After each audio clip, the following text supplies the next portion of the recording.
دفعہ کی بات ہے کہ سرسبز جنگل میں ایک بہادر چڑیا رہتی تھی۔ اس کا نام نیلی چڑیا تھا۔ اس چڑیا کے جنگل میں بہت سارے پرندے دوست تھے۔ وہ اپنے دوستوں کے ساتھ کھیلتی اور کافی وقت ساتھ گزارتی۔ ایک رات جب سب پرندے جنگل میں اپنے اپنے گھونسلوں میں سو رہے تھے کہ اچانک آسمان کالے بادلوں سے بھر گیا اور ایک دم تیز ہوا چلنے لگی۔ بجلی بھی آسمان پر چمکنے لگی۔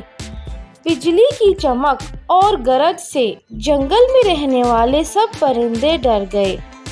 درخت کی شاخیں تیز ہوا کی وجہ سے زور زور سے ہل رہی تھیں۔ تھوڑی ہی دیر میں تیز بارش شروع ہو گئی۔ بارش کے پانی کے قطرے درخت کے پتوں اور پرندوں کے پروں پر پڑ رہے تھے۔ نیلی چڑیا نے سوچا کہ کہیں میرے دوست کسی مصیبت میں نہ ہوں، مجھے ان کے پاس جا کر ان کی مدد کرنی چاہیے۔ مگر تیز ہوا اور بارش کی وجہ سے نیلی چڑیا اڑ نہیں پا رہی تھی کہ ایک دم ہوا کا تیز جھونکا آیا جس نے نیلی چڑیا کو درخت سے گرا دیا۔ اس کا دل تیزی سے دھڑک رہا تھا، مگر چڑیا نے ہمت نہ ہاری اور اڑ کر اپنے دوستوں کے پاس پہنچی۔ پہلے وہ اپنے دوست بلبل کے پاس پہنچی۔ اس نے دیکھا کہ بلبل بارش میں بھیگ رہا ہے اور اس کا گھونسلہ بھی تیز ہوا کی وجہ سے ٹوٹ گیا تھا۔ تیز بارش کی وجہ سے اس کے سارے پر بھیگ گئے تھے، جس کی وجہ سے وہ اڑ بھی نہیں پا رہا تھا۔ چڑیا نے نیا گھونسلہ بنانے میں اپنے دوست بلبل کی مدد کی تاکہ وہ طوفان سے بچ سکے۔ دوسرے درخت پر چڑیا نے اپنے دوست طوطے کو دیکھا جس کا ایک بچہ گھونسلے سے گر گیا تھا۔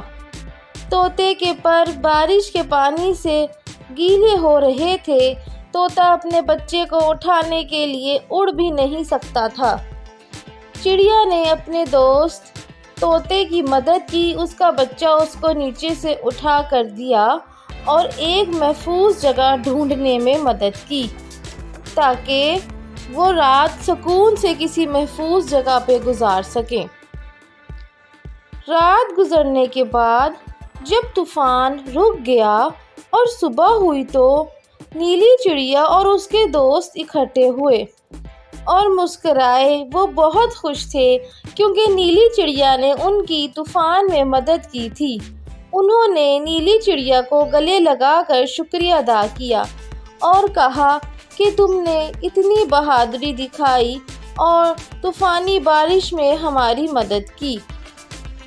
اب ان کا دوستی کا رشتہ اور بھی مضبوط ہو گیا تھا۔ اس طرح کی پیاری پیاری کہانیاں سننے کے لیے سبسکرائب ضرور کریں۔